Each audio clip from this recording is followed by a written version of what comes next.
video, we will discuss about the botanical difference between fruits and vegetables. Firstly, we will discuss fruits.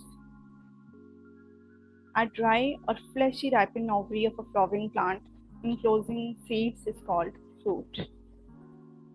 However,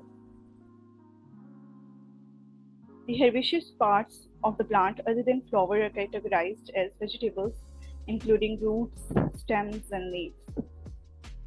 Nutritional importance. Both fruits and vegetables are rich in nutritional properties and provide a healthy diet for human body.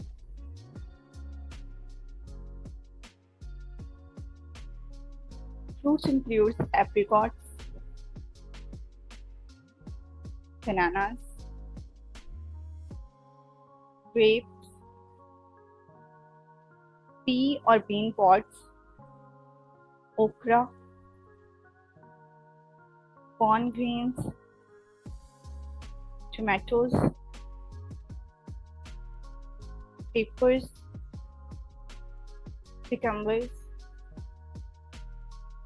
and almonds. However, root vegetables include beets, carrots, radish.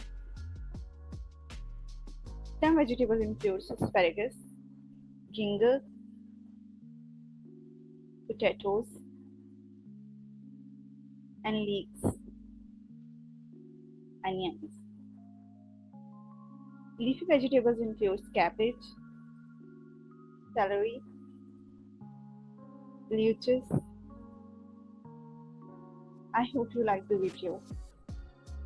Subscribe to the channel and stay tuned for the upcoming videos. Thank you for watching.